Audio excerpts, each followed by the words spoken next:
Una sa lahat, ipakilala ko muna itong bansa. Ang Philippines ay hindi bansa.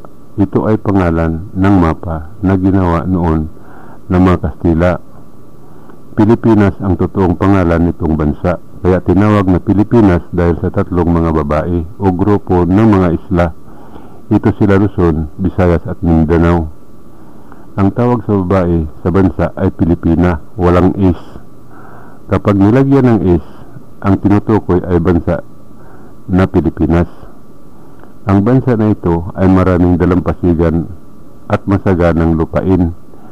Hindi ito pinansin ng pamahalaan dahil hindi nila alam na ito ay mapakinabangan ng mga tao, kaya marami ang gutom.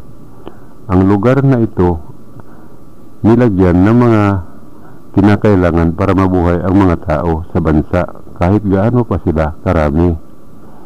Ito ang 6 na wonder secret of the Philippines. Number 1, tourist destination. Lahat ng tatlong grupo ng mga isla ay mayroon kanya-kanyang tourist spot. Sa Luzon, ang Mayon Volcano. Sa Visayas, ang mga Chocolate Hills. Sa Mindanao, ang Blue Water na nasa Surigao, maliban sa mga beaches, caves, at mga pools. Sa ngayon, pinupuntahan na ito ng mga tao. Number 2, weather. Ang maligamgam na temperatura ng bansa ay mayroon kaugnayan sa kautusan ng maglalalang. Ito ang 27 na araw.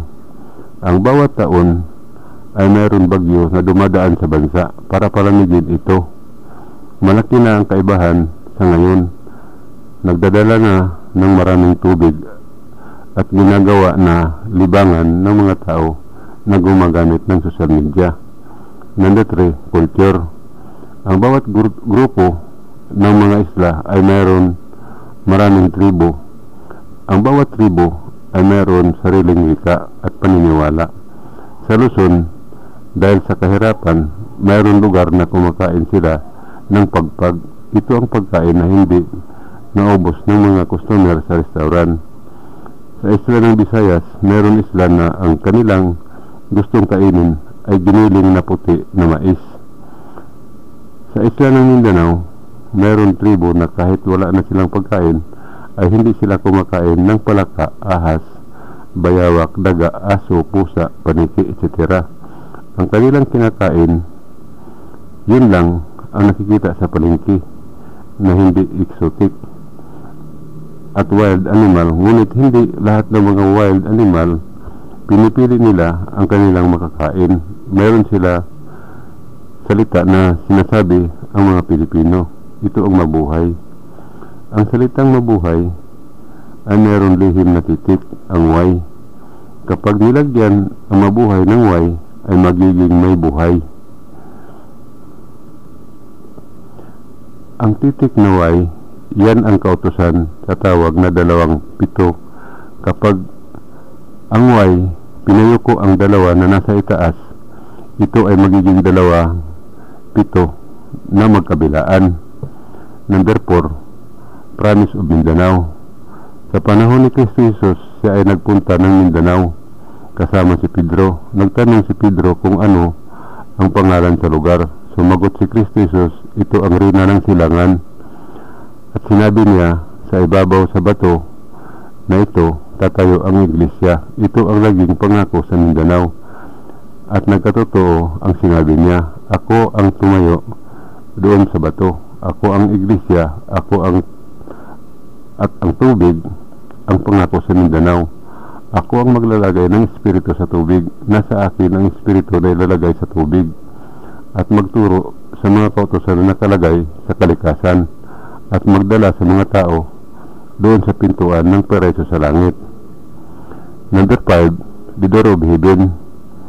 Ang pintuan sa langit ay hindi nakikita. Ito ay nakalagay sa Mindanao. Walang nakaalam nito maliban sa akin. Ituturo ko ito doon sa mga tao na aking isasama doon sa pintuan ang kanyang tanda dahil hindi nakikita.